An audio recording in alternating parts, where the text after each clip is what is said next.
Hey folks, so in this video we'll cover the loops or the control flow statements that do the same things multiple times. So there are multiple statements, and the most common ones in all the programming languages, again we are talking about imperative languages only, are the for loops, while loops, and for each. So to group them in more semantic way or logical way, the common way of grouping is have them as count controlled, and then condition controlled, and I think it's called collection controlled or item controlled. So count controlled means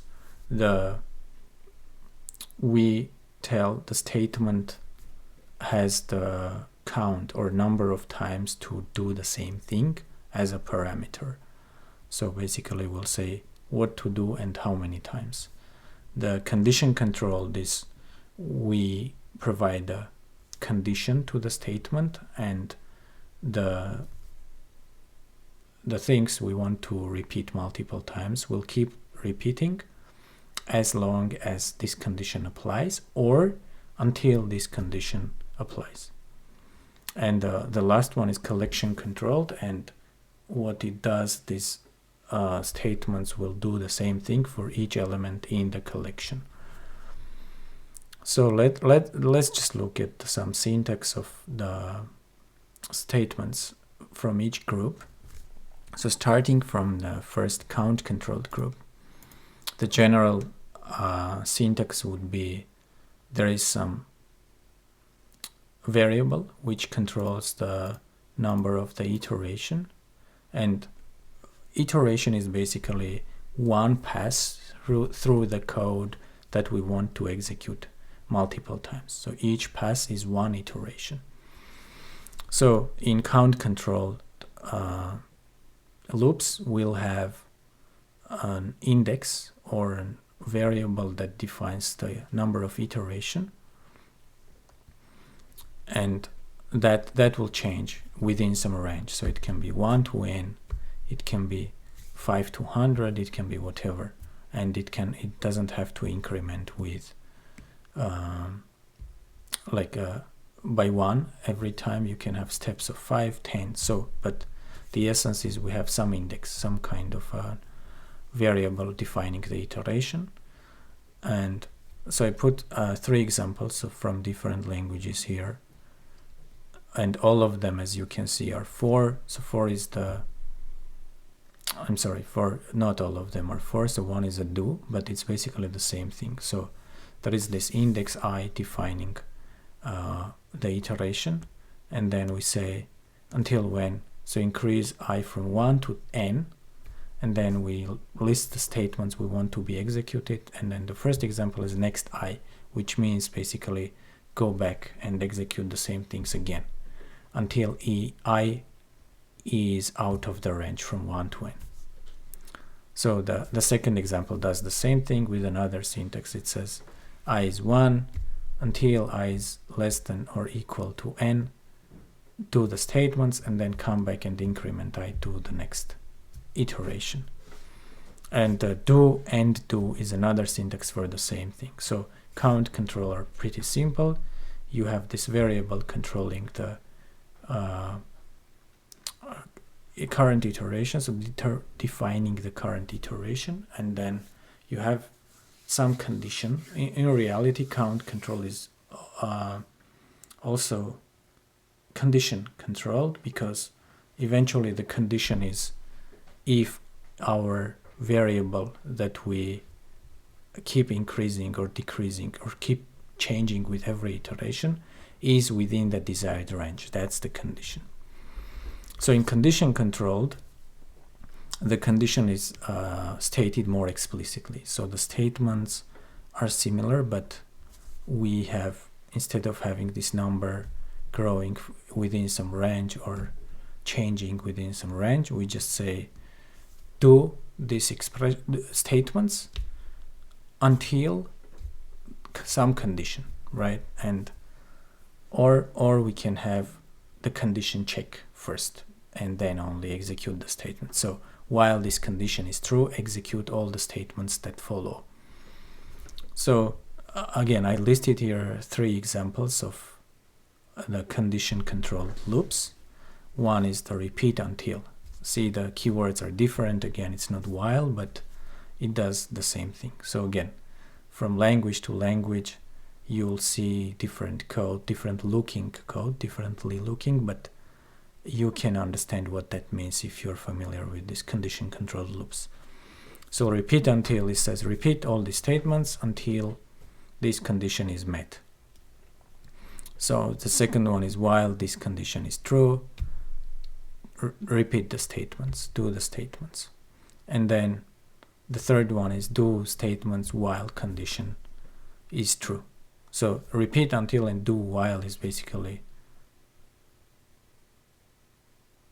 so repeat until is condition changes. Okay, so all these 3 syntaxes are for doing condition controlled loops, and some of them, as you see, do the statements first, then only check the condition. So it means your statements will be executed at least once, and some of them check the conditions first, which means the statements might not even be executed at all.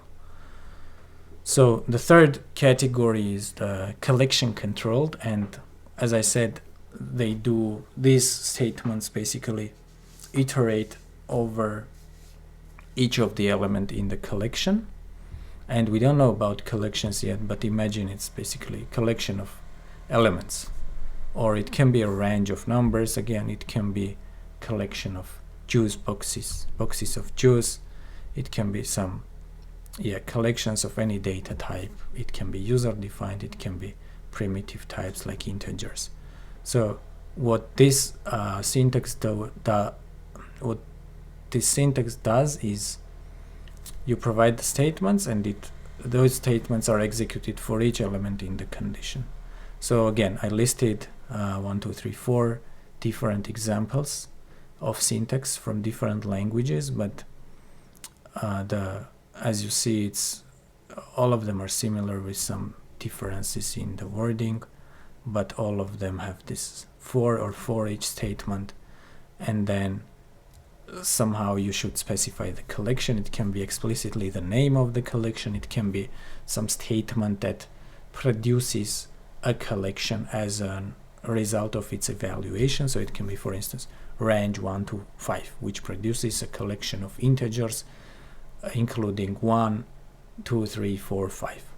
So again, and then there would be some element, or the element would be implicit. So if you don't if the syntax doesn't specify it, it would be implicit with some keyword maybe, and then the statements can use that element. Usually, if you want to use this collection-based controlled loops syntax, then you probably are using the element in at least one of your statements.